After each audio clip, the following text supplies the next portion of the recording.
Michael Hudson is someone who needs little introduction in the world of economics. As one of the most prominent critics of mainstream economic theory, his works have shed light on the dynamics of debt, rent exploitation, and the use of financial and economic power as tools of imperial dominance by the United States. His seminal book, Super Imperialism, first published in 1972, analyzed how the US was able to emerge from World War II as the global hegemon by exploiting the dollar's reserve currency status and the recycling of deficits. Now, over 50 years after his book was first published, with the recent fall of Syria laying bare the unparalleled reach of American interventionism globally, Michael Hudson joins us to provide his uniquely insightful perspectives. The Arab-Iranian axis of resistance, once viewed as a formidable counter to US imperialism, has been devastatingly set back. This sobering reality forces us to grapple with the foundational driver enabling such unchecked projection of military and economic power worldwide. For too long, critics have focused only on the overt tactics of imperialism, such as militias, assassinations, color revolutions, and so on, while ignoring the deeper monetary dynamics allowing the US to bankroll chaos and destruction in every corner of the world. With finite resources for a nation of 300 million people, amid a global population of 8 billion people, how does the US garner this seemingly endless stream of funds to sow death and destruction around the planet? To analyze the financial and economic foundations underpinning US imperialism, there are few, if any, as qualified as Professor Hudson. His decades of studying how the dollar's reserve currency status is exploited may hold the key to understanding and ultimately upending the imperial hellscape we currently find ourselves in.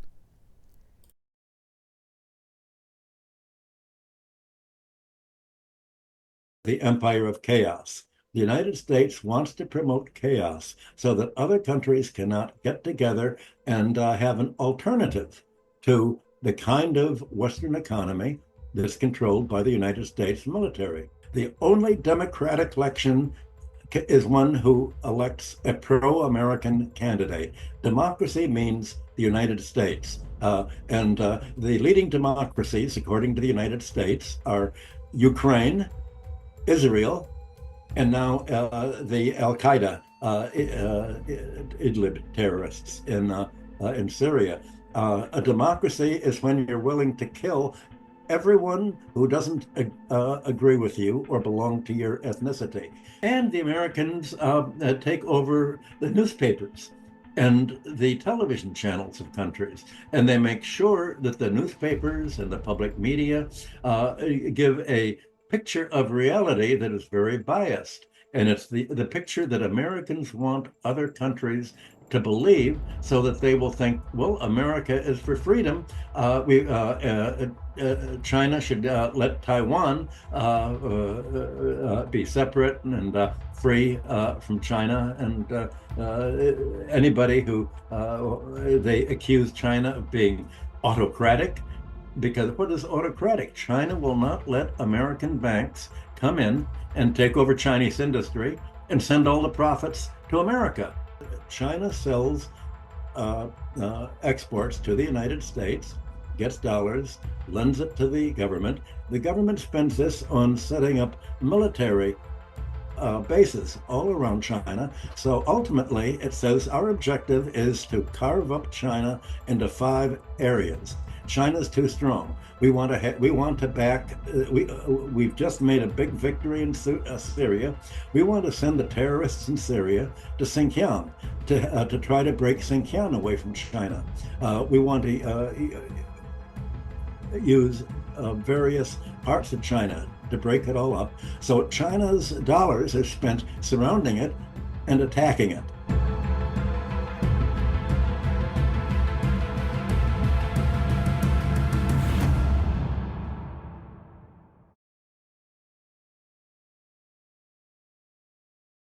Where does the money come from? From other countries. The whole idea of having an empire is to have other countries financing it. Otherwise, why have an empire if you have to pay Right. for your? The idea is to get money from the empire, not to put money into it. So a lot of the money comes from China and Europe and Japan and the Arab countries, countries who hold dollars. Because how do they get these dollars? To invest in U.S. Treasury bonds and U.S. securities. The almost the entire American balance of payments deficit since the Korean War began in 1950 has been military in character. The private sector, trade and investment, is pretty much in balance.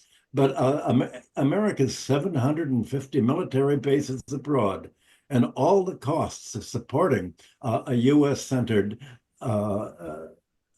empire, buying off politicians, the assassination teams, the military, the controlling foreign elections, the all the five if $5 billion was spent just in Ukraine to buy off politicians in 2016 for the coup, according to the Assistant Secretary of State.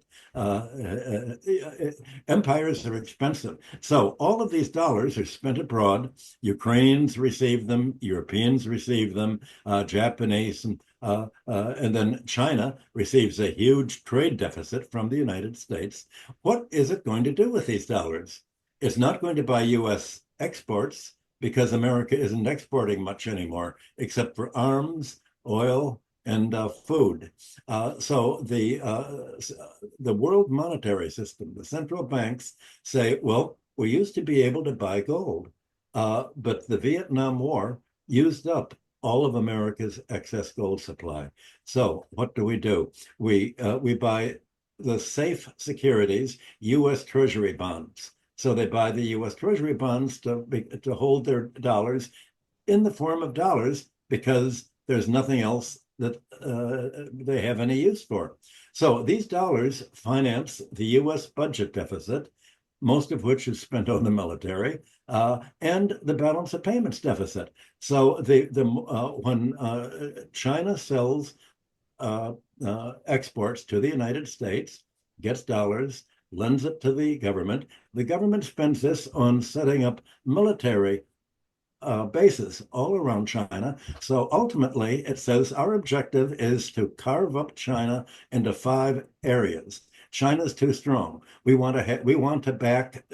We've just made a big victory in Syria. We want to send the terrorists in Syria to Xinjiang to try to break Xinjiang away from China. We want to use various parts of China to break it all up. So China's dollars are spent surrounding it and attacking it. And this is the same with all other countries. And this is what's called super imperialism. This is one reason why China, Russia, and other countries are trying to de-dollarize. They want to say there's something we've got to do with all these surplus dollars that the military is throwing off that isn't lend to the United States to make yet more military attacks. We don't want the United States to do what it just did in Syria, what it just did in Israel, against us. Syria and the destruction of the people, the destruction of Palestinians is what the United States would love for Xinjiang to fight to the last Uyghur. Against it. They'd like to find any kind of anti-government democracy, meaning pro-American group that would try to create dissension. This is what America does throughout the world, and that's why reporters like Pepe Escobar call it the empire of chaos. The United States wants to promote chaos so that other countries cannot get together and have an alternative to the kind of Western economy that's controlled by the United States military. The Divide and military, conquer. yes. Europe politics is controlled by NATO, basically. The European Union dominates whoever national countries would elect as politicians. So it doesn't matter who the Germans elect or who the Romanians elect. The Romanians people just elected a candidate that said, we don't want to be part of the Ukraine war. We don't want to spend our money on arms. We don't want to fight Russia. We don't want Russia to invade us. And we don't think Russia is going to invade us if we don't attack us. So let's use our money for domestic spending. The Supreme Court nullified the election and saying, if you vote not to attack Russia, you're a Russian agent, and therefore it's treason, and we are canceling the election. The only democratic election is one who elects a pro-American candidate. Democracy means the United States. And the leading democracies, according to the United States, are Ukraine, Israel, and now the Al-Qaeda Idlib terrorists in Syria. A democracy is when you're willing to kill everyone who doesn't agree with you or belong to your ethnicity. This is terrorism. This is Nazism. This is, and if you read George Orwell's 1984, you realize what Orwell called doublethink. They use the opposite word for everything they're doing. So when President Biden in America says the world's dividing into two halves, it's democracy versus autocracy. Autocracy, China. Autocracy is any country that prevents a domestic oligarchy from developing. Autocracy is a country that does not let U.S. banks come in and buy out your industry. Autocracy is spending your money on the people instead of on buying American military arms to support the American empire. So obviously, when you look at what the words mean, you always want to find out, is this propaganda, advertisement for the American empire, or is it just a travesty? Is it doublethink? I'd like to get back to 1984 a little bit later, but for a lot of viewers who haven't read your book, Super Imperialism, which I think was originally named Financial Imperialism, which I think is a Monetary imperialism. monetary imperialism. It could Yes, have been financial, but yeah. monetary. I like that title a lot, although super imperialism I makes know. sense too. But could you just explain to people? So in the book, you describe the evolution of kind of the international monetary order, and after just to start after World War II, you have this setup where the dollar is exchanged for a certain amount of gold. So the dollar becomes as good as gold. Why bother holding gold when you can just hold much lighter, easier to deal with dollars, and you can always trade them in for a set rate? But then, as you point out, during the Vietnam War, all of these payments going abroad broke that peg of the dollar to gold. And then the dollar became a fiat currency that was not, linked to any amount of gold. So then you had countries who were faced with this really difficult choice of, do we keep accepting dollars in exchange for the exports that we give to the US, or do we sell them? And so could you describe the dilemma that countries faced at that moment, where the dollar is no longer exchangeable to a set amount of gold, but countries still continue to accept dollars in exchange for their exports because the alternative is arguably worse? In order to explain that, you have to understand how money is part of a balance sheet. Any country's money is debt. The dollars or the Hong Kong currency that you have in your pocket is technically a debt of Hong Kong or whatever country issues a currency. Gold isn't a debt. Gold is a pure asset. If you hold gold, there's no debt backing it. But any foreign currency, when a government issues money, it means you can use this money to pay taxes. It means we owe you, and the money can be turned in for whatever the government will give you. So for thousands of years, the whole world used money as bullion, mostly silver, but also gold. and there was governments could not create their own paper money until really the 18th century. It was something that was fixed, and you didn't want to hold an IOU from a government in their own currency because that tended to go down in value. So if you I'll give you an example. On one occasion, Herman Kahn, Dr. Strangelove in the movie, and I went to the White House, met with the Treasury Department, and Herman Kahn put a map of the world up. And here, most of the world, all of Asia, Africa, said these are countries that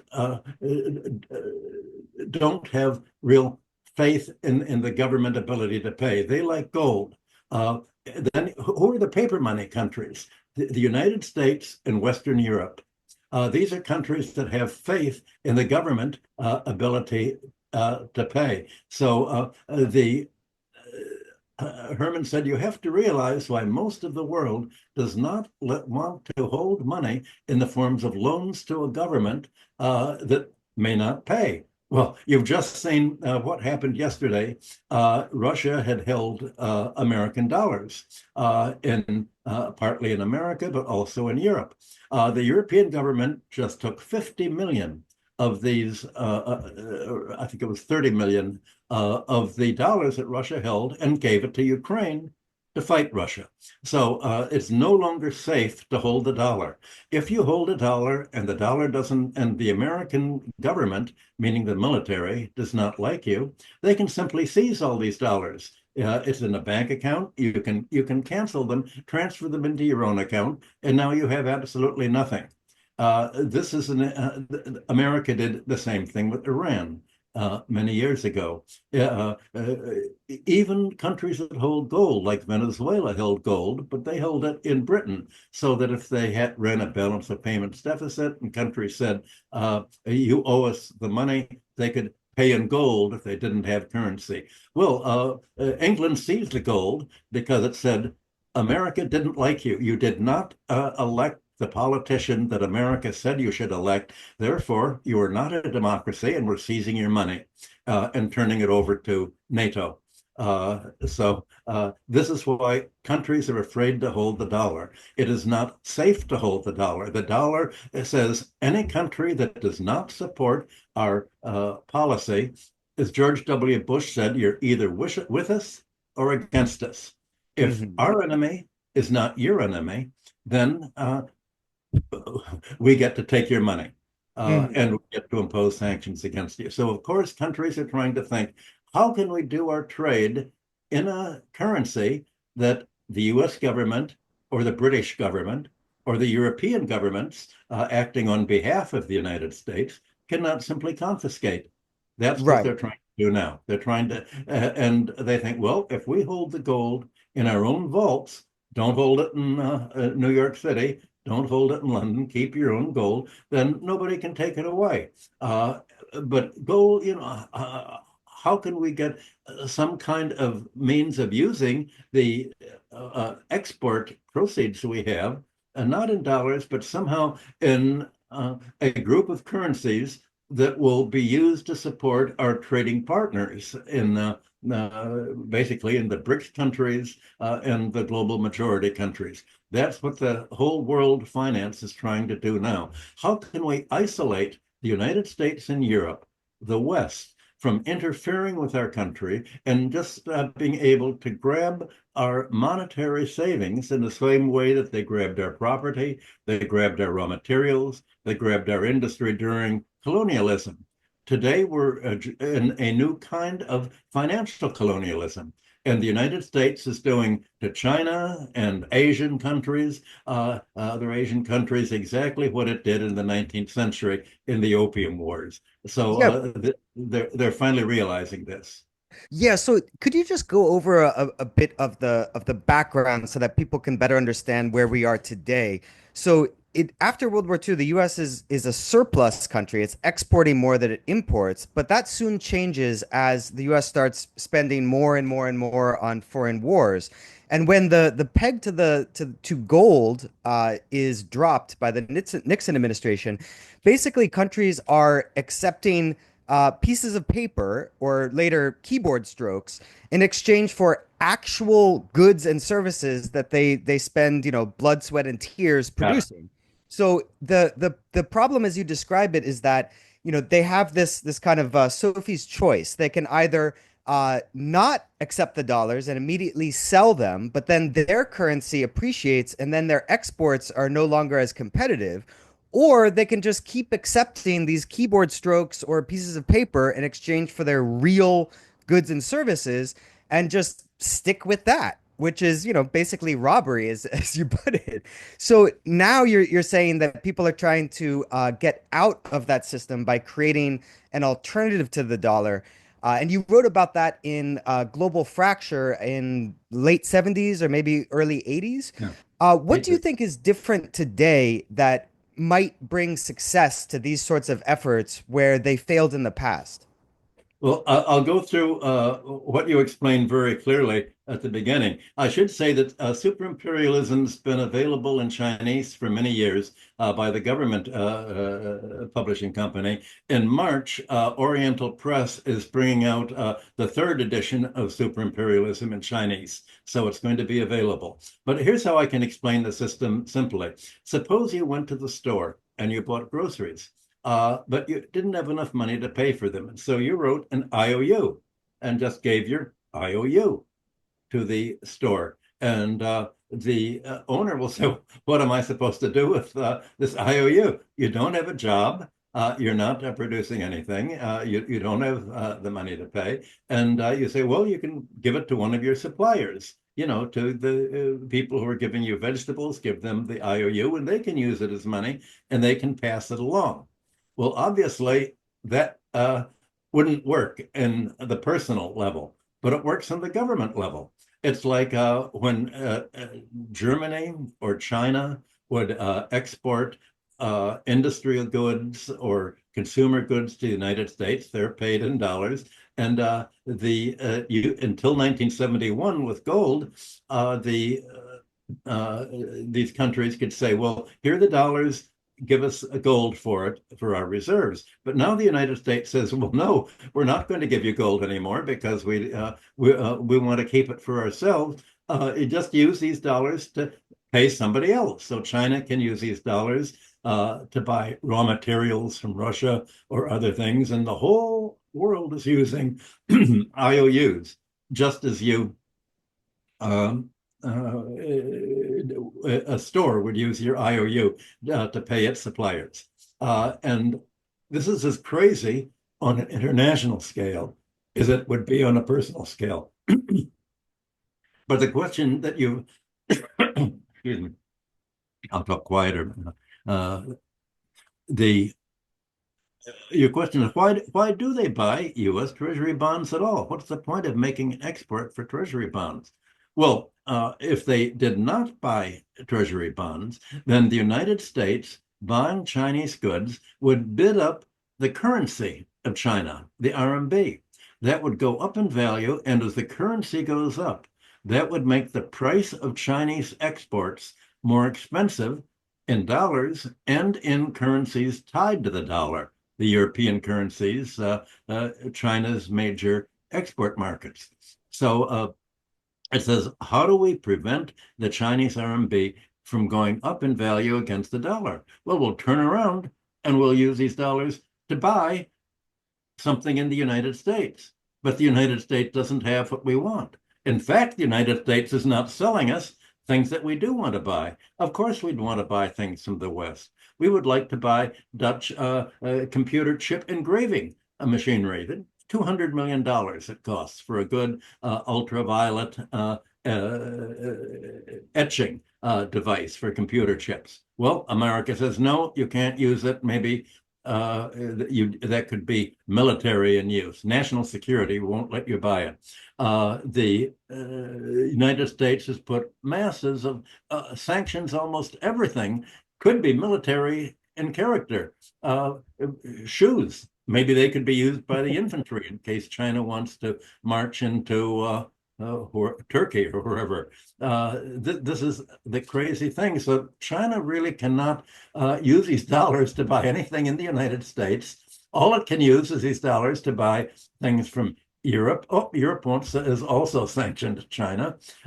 Can buy from Japan or buy from Africa and South America the raw materials that it wants to manufacture these raw materials into finished goods, or to buy all of the cement and the food and what it needs for the Belt and Road Initiative, to all of your roads, to buy lithium for the batteries to make your cars. It can use these dollars for them.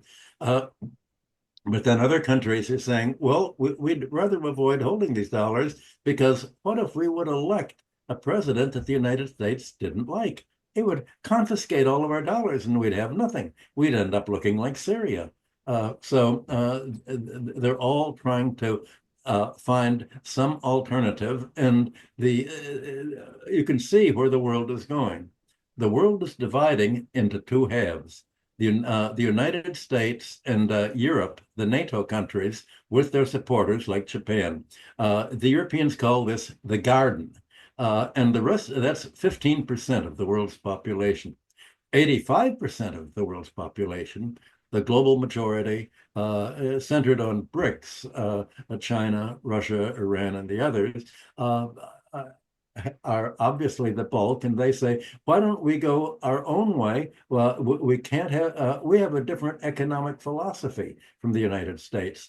Our philosophy is not to spend all of our money on going to war with other countries to try to grab their oil, like the United States is in Syria to grab Syria's oil.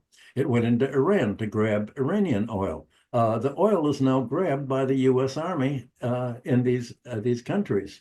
Or in Saudi Arabia, it doesn't need an army because it's made a deal with Saudi Arabia. You can charge as much as you want for your oil, but you have to invest in U.S. bonds, securities. So all your oil export profits end up in the United States. We want the United States to have all of your export money, all of your savings have to be for the United States. That's monetary imperialism. I wanted to call my book Monetary Imperialism, but the publisher's editor in charge of the book had a roommate who was a Stalinist and wanted to call it super instead of monetary. He thought that would sell better. I publish all of my own books through my own institute now because publishers try to make titles for books that they think will sell the best, whether or not the book's really about that topic or not. Yeah. The Western marketing. And I've tried to take what I'm doing out of the marketing process. And otherwise, they could say they could call super imperialism how to have better sex. But that's not really what super imperialism is all about. Yeah, could you So just explain one last link in the chain? So you've described now why it is that countries around the world accept keyboard strokes or pieces of paper in exchange for their actual goods, services, resources, etc. But how does that connect with the US's ability to have a global empire? military bases, assassination. The United States has set up the National Endowment for Democracy. The billions of dollars you set up non-government organizations. You've done this in Georgia near the Soviet Union, for instance, is a big case. You set up these government organizations about peace, prosperity, democracy, and you have international meetings and you have people come to them, and they're all sort of a bill-shaped curve of people in any country, that goes to these meetings. We're for world peace, we're for democracy, and you find out there are certain people who are very active, friendly, and very greedy and opportunistic. And you say, do you want to really, we'll give you a grant if you'll sort of do a research project for us. And you find people who are willing to do up for sale. They'll sell what they believe and sell themselves for the money. And they find you can get the most money by representing interests of the United States. And if you say, well, the United States has it right, we've got to kill people we don't like. We've got to support the United States. This is the United States has been doing this for many years. They also have CIA people go in and join the various political opposition parties and try to find out, well, who do we want to isolate? They spend a lot of money isolating individuals who might be able to teach students things like you're teaching your students, perhaps. The United States would rather teach a different kind of orientation. And there's a sifting process, sort of like refining gold. And you end up with someone like Tony Blair in the British Labour Party that supported whatever America wanted. He made the British Labour Party part of the American CIA, basically, the American military. Same thing with Keith Starmer today in England. Everything is pro-America, pro-Israel, pro whatever America supports. That's the Labour Party. So this led the British. First of all, they wanted to throw out the conservatives because they had the same kind of leaders. Whatever America wants, it's what MI6, what our national security agency said. Well, you throw out one party, you elect another, but the heads of both parties have gone through this process of receiving more and more money and income and jobs from pro-American groups until you all of a sudden the political parties of each country are controlled by people who the Americans have supported. This has all been outlined in what was called Operation Gladio in Italy 50 years ago. The whole idea of you have people who pretend to be communists and they'll do something terrorist, and that will convince voters don't vote for the communist, vote for the American Democrat. And of course, all of these are called they're fakes. This is how the Americans kind of manipulate. And the Americans take over the newspapers and the television channels of countries. And they make sure that the newspapers and the public media give a picture of reality that is very biased. And it's the picture that Americans want other countries to believe so that they will think, well, America is for freedom. China should let Taiwan be separate and free from China. And anybody who they accuse China of being autocratic, because what is autocratic? China will not let American banks come in and take over Chinese industry and send all the profits to America. China wants to keep the profits within China to develop its own economy and raise living standards and industrialize, which is Very why selfish. it's growing rapidly, and the United States and Europe are not. The United States and Europe economies are going down. China's and Asia's economy are going up. The Americans say that's okay as long as they give all of their economic growth to us. And the Asian countries said, why should we do that?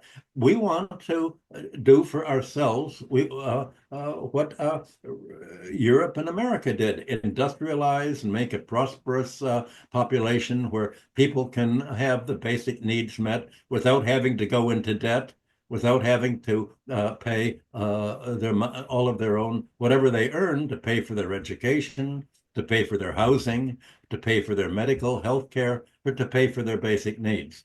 So this is, you're having the world divide not only into two different economic groups, but a different philosophy. Do we want to use the economic surplus to help increase the prosperity of our population, or do we want to give the surplus to the United States to try to use military force and bribery around us to prevent us from doing that? Mm. Yeah. And you really explain it very well how the US is maintaining that empire by funding so many levels around the world. So the media, assassinations, terrorist groups, military bases. And that is something that has always struck me, this what seems like this endless stream of money of the United States to fund chaos and imperialism in literally every corner of the world. It's just baffling the amount of money the United States throws to almost every corner in the world to just keep its power over there. And I think this discussion is really lacking in the anti-imperialist discourse. Like, well, how can we stop this? What should we do to stop this immense economic power of the United States? And that was also my question. So if you see this, a lot of anti-imperialists are very optimistic, and they say, okay, we have a multipolar world coming now, and we have the BRICS nations coming up, and but now we also suddenly saw what happened in Syria. I think for many of us that was an immense blow, a very depressing blow, and also showing the also suddenly waking us up to still the immense power of U.S. imperialism, of super imperialism, so to speak. So my question is, Michael, how far are we actually from change? And how difficult is it for countries actually to stop trading in the dollar, to get off the dollar? Well, the answer to your question is found in the very first point you made. Where does America get all of this money to spend on supporting its empire? Where does it get the money to have all these military bases? The soldiers all buy local food. They spend the money into the economy. The money, the local merchants turn the dollars over to their central bank in order to get local currencies. And the central banks have the dollars. The answer is the United States has all this money from other countries, from the countries that it's exploiting. And that's what makes it a new empire. By monetary means, you can get more money than by invading a country. The United States doesn't have an army. It has to use other armies. It can use a coup d'état in Ukraine. It had a coup d'état. It murdered, had the Nazis shoot government officials and policemen, impose a U.S. Puppet, and said, we'll fight to the last Ukrainian. We don't need an American army to fight Russia. We'll have Ukrainians, and we'll pay billions of dollars to the leaders. They can have houses and castles all over the world with the money, and we've selected these leaders. We found the people who want to get rich by doing this, and we've put them in power in Ukraine, Israel, Syria now. Wherever they tried it in Georgia,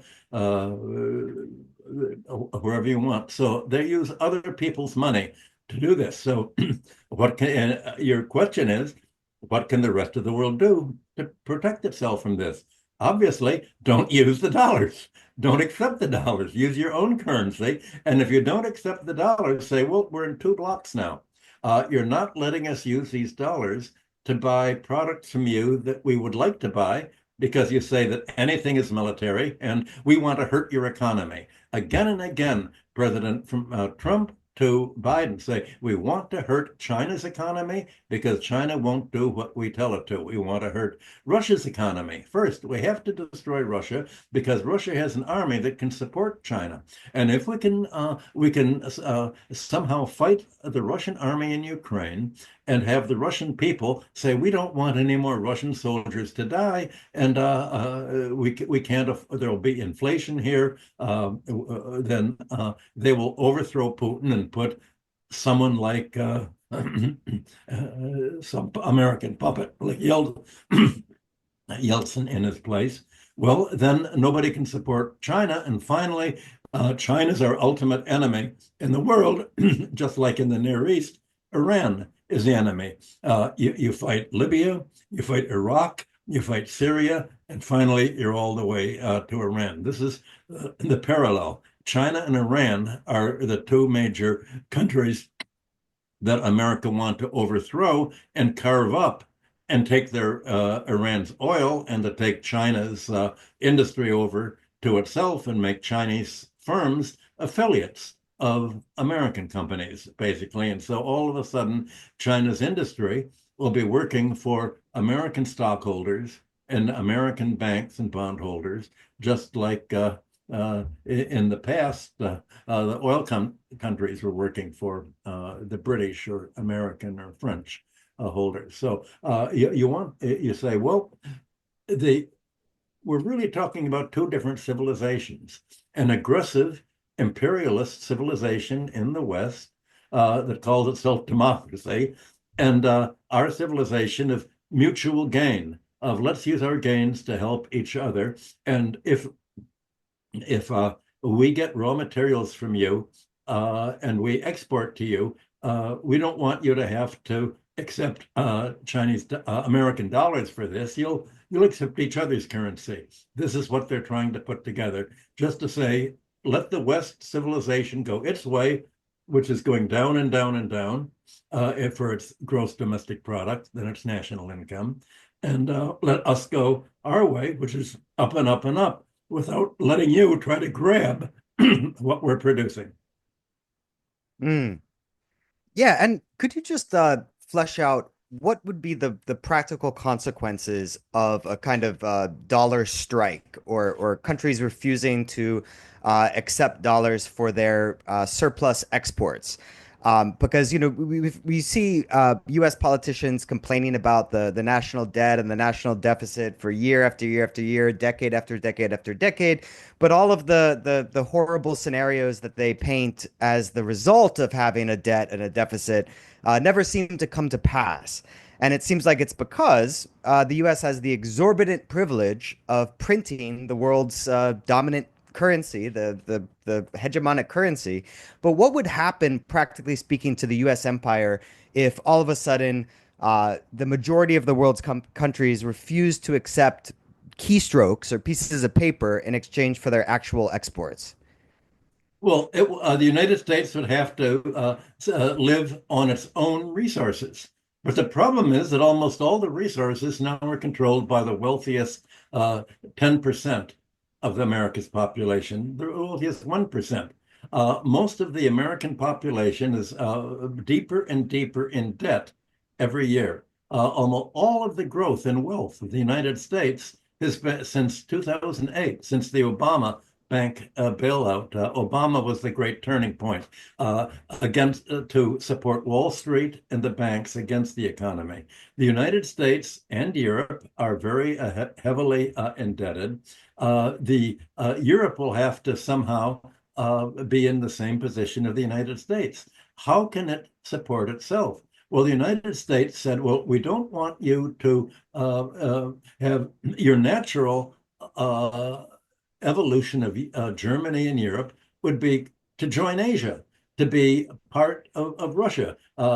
Germany, until a few years ago, was exporting automobiles and machinery and cars, manufactured goods to Russia, and Russia would give it oil. But the United States cut the oil pipeline, and it got German leaders to say, even if you don't cut the pipeline, there's one still working. We're not going to buy Russian oil. We would rather starve in the dark than help Russia, because America says it's the enemy and our loyalty is to the United States. I've had German prime ministers come up to me thinking that because I was at a meeting, I had to be part of the government and say, my loyalty is really to the United States. I've had them tell me that, pass it on to the State Department. It's absolutely amazing. And so you have the leader of the German Green. There are three parties running Germany, and the fascist party is the Green Party. It used to be a progressive party, but the United States pushed right wingers there. And the leader, Angelina Baerbock, said, it doesn't matter what the voters want. They elected me, but my loyalty is not to the voters. My loyalty is to the fight against Russia in Ukraine. And we're willing to starve in the dark. We're willing not to support our homeowners by giving them grants to pay for the higher heating oil right now. Let the German families go into debt. Let them use their money. But my loyalty is to fight Russia. And she said that publicly. And as you can imagine, there were other parties that are nationalists that said, well, Germany should be run for Germany. And if we need to heat our apartments, and we need oil to make steel and to make our industry, I think we should not be part of the Cold War. That's what the Nationalist Party, the Alternative for Deutschland, said. The government of Germany said, we're banning this political party, because this political party is not supporting the war in Russia. Same thing you've just seen in Romania. You've just seen it in Georgia, Russia. You've seen a coup d'etat by the European governments that say we're not representing the voters anymore. You voters can vote for which party you want to represent the United States interests against your own. But if you have a nationalist party defined as putting your own interests first before America, we're saying that is a pro-Russian party. Because if you're a nationalist and not supporting the war, isn't that what Russia wants? Peace? If you want peace, then you're not a Democrat.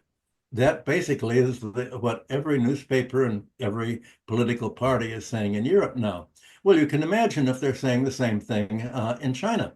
To say, well, if you want to be part of China, then you're not a Democrat, because China's trying to use government strong enough to prevent a domestic banking interest, a domestic oligarchy, from taking power as a client oligarchy of the United States to take power on behalf of the United States and let the United States buy control of the Chinese industries. This is what the whole fight is all about. So the reason I updated Super Imperialism was so the Chinese audience can understand that this is what the fight is all about. And the question is, how do you create an alternative? That was the question that you just asked me. Well, surprisingly enough, this is not a new fight. This is what the whole 19th century classical economics was all about. Adam Smith, John Stuart Mill, all of the free market economists that created the political economy discipline faced a problem just like exists today. The problem they had was the survival of feudalism. There was a landlord class in Europe, and the landlords were the heirs of the military, the warlords who conquered England, who conquered other countries. And when they conquered it, they seized the land, and they said everybody of the land has to pay us a huge rent. Well, the result was that for hundreds, almost 1,000 years, 800 years, you had this landlord class collecting most of the money for itself, living in luxury. Well, what happened? The Industrial Revolution happened. And industry developed in Britain and European countries. And the industry said, how can we develop industry? We'd like to employ labor to make machinery, to make power looms, and employ textiles, and make England the workshop of the world. That was the slogan they used, make Britain the workshop of the world. But in order to do that, we have to be competitive. We can't be competitive with other countries industrializing if our workers have to have a high enough wage to pay for food kept at a high price by the landlord class that controls Parliament and prevents foreign food from being imported at a lower price, because that would lower the rents. This was called the Corn Laws protection in 1815. The whole fight of the 19th century was to free economies from the landlord class and also from the banking class. During feudal times, you had what did kings do? They went to war with other countries. How did they get the money? They borrowed the money. They tried to tax their countries, but you had parliament that said, nope, we're not going to let you tax us. So the bankers helped the British rulers, the French rulers, Spanish rulers create trade monopolies. And you said, okay, don't pay us for the loans and money that you don't have. Just give us the trade monopoly here, a monopoly there. And Europe had the monopolies. Well, again, the Industrial Revolution, industrial capitalism was revolutionary. It overthrew this whole feudal order. It got rid of land rent paid to the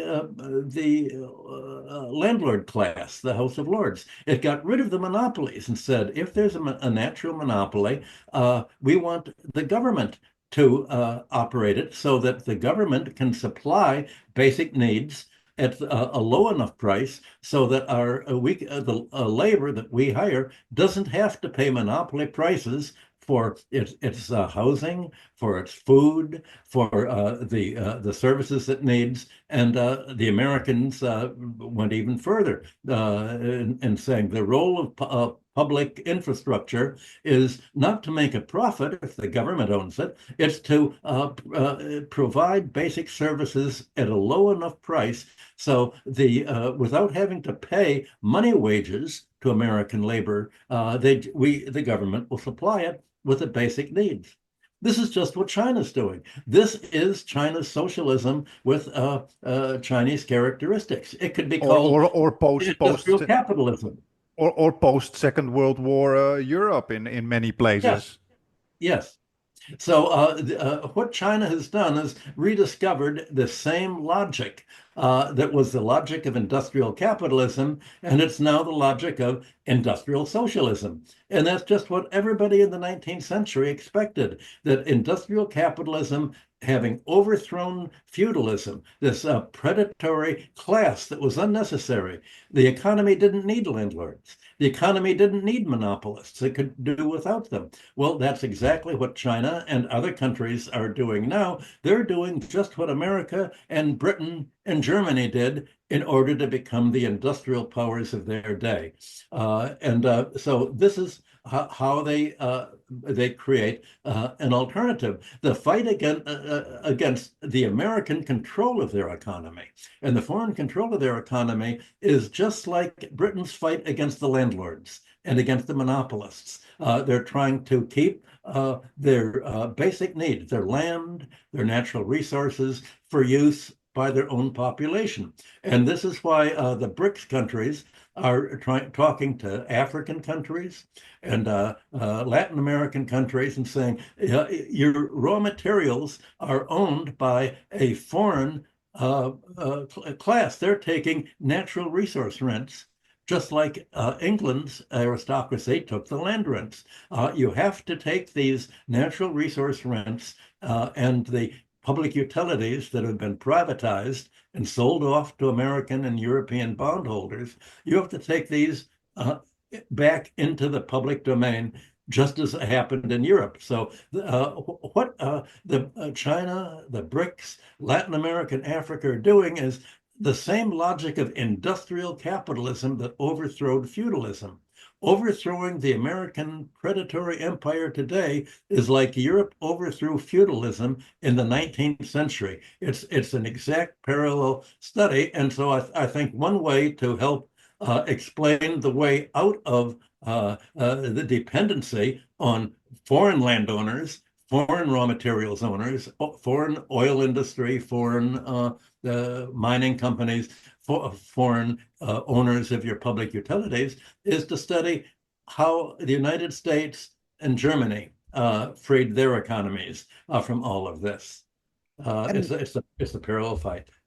And on that question, do you think there's any chance of Comrade Trump accidentally or bumbling his way into destroying dollar hegemony. He issued a truth on Truth Social recently about how he would retaliate with something like 100% tariffs on any country that got rid of the dollar in their external trade. What do you think the prognosis for the near future during the second Trump administration is likely to be? Well, Trump is not really a Chinese agent. He's just a self-destructive, power-mad person. The American empire is destroying itself destructive.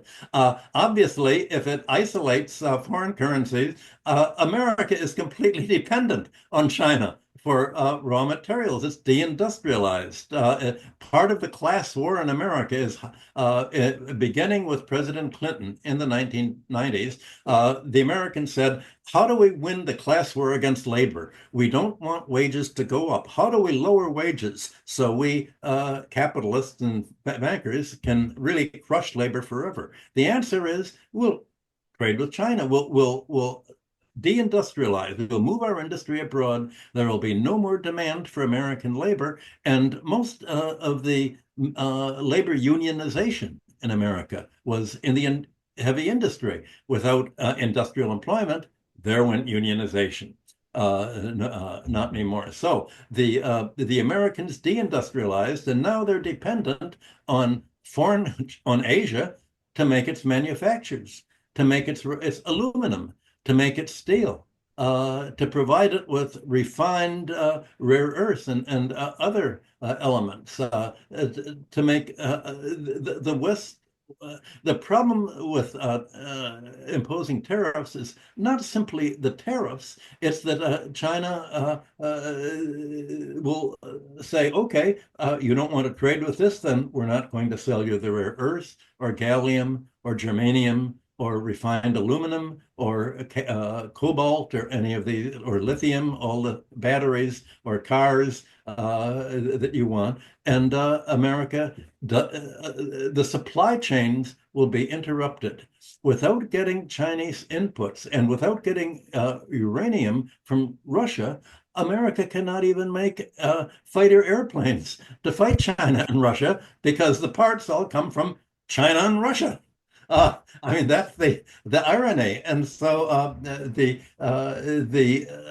Donald Trump, with his put America first and saying America has to be the winner in any foreign trade or investment agreement that we make, he's destroying the American empire from within. And all the BRICS countries have to do is stand aside and say, we don't want to be part of your self-destruction. You want to go down that road? Be our guest. And how are we going to survive without our American market?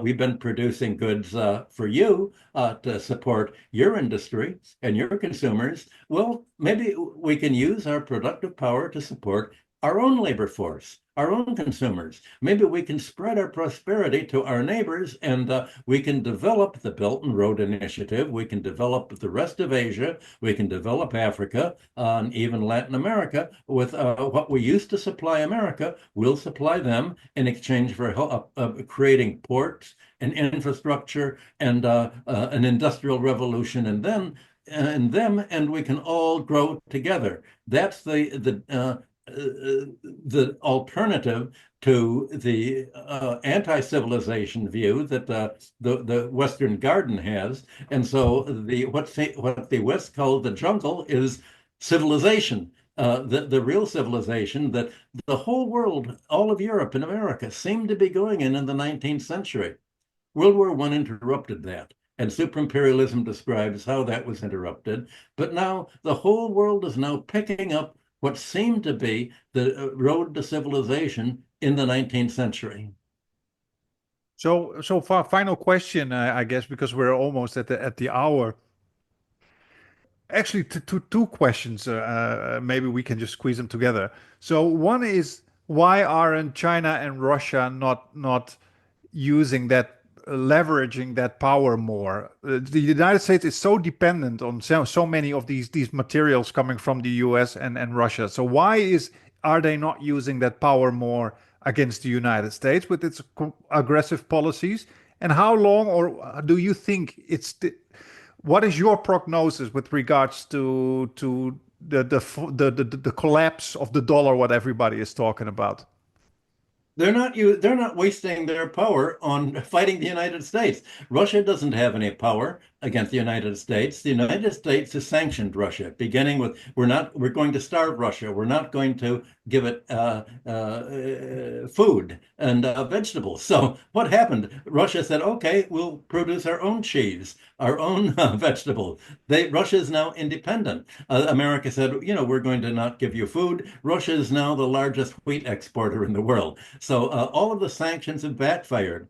When you impose a sanction on another country, you force it to survive by itself. And so Russia's independent, but there's nothing Russia can do to fight the United States. All it's doing is protecting itself from the expansion of NATO. It doesn't have to fight the United States. China doesn't have to fight the United States. It has no interest in fighting the United States. It's been enjoying a market for the United States. It's been enabling to build up its foreign reserves and to finance its own industry, but it doesn't need the United States for that, and it doesn't need the dollars anymore. It has enough dollars that it's now using to spend on developing its neighboring countries so that they can develop together and become self-sufficient by themselves and independent. So you don't fight the United States. You just turn within and saying, leave it alone. It's self-destructive. Let it go its way. We're going to create a prosperous society among ourselves. Maybe the West will join civilization at some point, but right now we're the hope for civilization. Like the saying goes, never interrupt your enemy while he is making a mistake. Right, Peter. Well, thank you so much for joining us. We kept you for an hour, and we appreciate your time. It was great chatting with you. Is there anything you would recommend viewers check out? Anything you would recommend they read?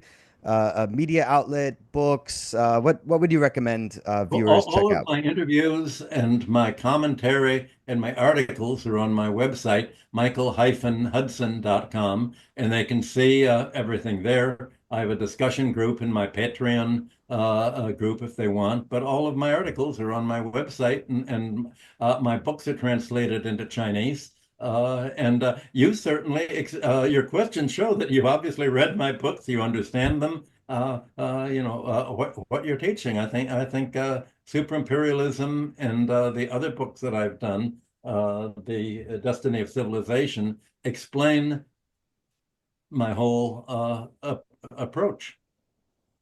And I would just say if you have a Chinese publisher looking to translate another book, I think the Chinese market could really use America's protectionist takeoff.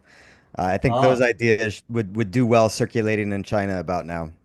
well, China did translate my history of trade theory book, so that there are a number of chapters on that. The protectionist takeoff is more technical, but my history of trade and financial theory explains why the theories taught in American universities are sort of silly. The idea that if you just get rid of government, Yeah.